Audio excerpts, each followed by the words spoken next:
7h, 9h, Europe 1 Matin. Et voici le zapping politique européen avec Jérôme Béglé, directeur général de la rédaction de Paris Match. Bonjour Jérôme. Bonjour à tous, bonjour Dimitri. Le problème d'une campagne électorale, c'est qu'elle exige précision et connaissance des dossiers. L'invité hier de Laurence Ferrari sur CNews et Europe 1, Manon Aubry a tenté d'expliquer son concept de réfugié climatique. Mais quand il s'agit de donner des chiffres ou de rentrer dans les détails, les choses sont soudainement beaucoup plus floues et compliquées.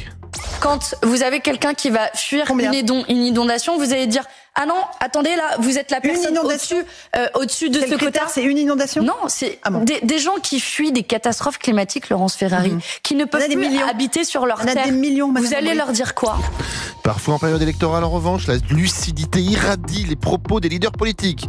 Gérald Darmanin, ministre de l'Intérieur, sur BFM TV, ne se cache pas derrière son petit doigt pour évoquer les déboires électoraux de son camp.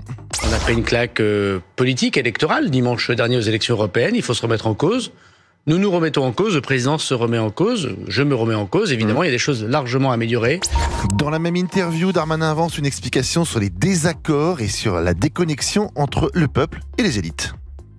Il se passe qu'aujourd'hui, les débats parisiens, c'est des débats qui sont une élite qui a fait sécession. Voilà. Et dans les mots, oui, il y a des gens, y compris d'ailleurs issus d'immigration, qui vous disent il faut arrêter, il faut qu'on puisse continuer à accueillir des personnes. C'est ce qui nous distingue du Rassemblement national. Moi, mes deux grands-pères étaient de l'autre côté de la Méditerranée, personne ne peut me faire ce procès. Mais en même temps, il faut savoir bien les intégrer. Nous ne sommes plus capables aujourd'hui de pouvoir accueillir tout le monde.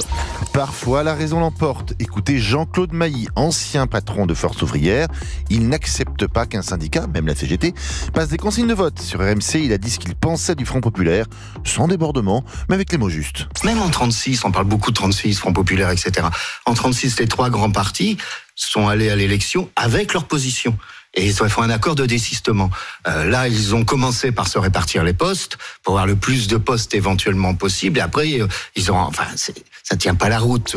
Mais le feuilleton qui nous passionne tous, c'est celui de la baignade d'Anne Hidalgo dans la Seine. Alors, le grand bain était prévu en mai, puis début juin. Ces derniers temps, on s'était résigné. Non, malheureusement, la maire de Paris n'enfilera pas son plus beau maillot pour nous gratifier d'un magnifique plongeon dans les eaux cristallines du fleuve. Eh bien, ultime rebondissement, une nouvelle date vient d'être fixée, mais c'est quand même pas très clair. Nous avons décidé de ne pas la faire dans le temps de l'élection législative, puisque j'avais dit soit le 23 juin, soit le 30. Je trouve que le 30, c'est le premier tour de l'élection législative. Donc nous repoussons la baignade à la semaine du 14 juillet, mais après le 14 juillet, c'est-à-dire le 15 ou le 16 ou le 17, quoi. Un des 3 jours ou la semaine d'après en fonction du temps. Bon, je sais toujours pas quand ça va être. Oh, on a une fenêtre quand même. Large. Soyez aux aguets. Entre le 14 juillet et la fin de l'année, peut-être. Avant les Jeux Olympiques, ça serait mieux, oui. Ça serait mieux. C'est le 26, les Jeux Olympiques. Je sais pas si vous serez avec elle.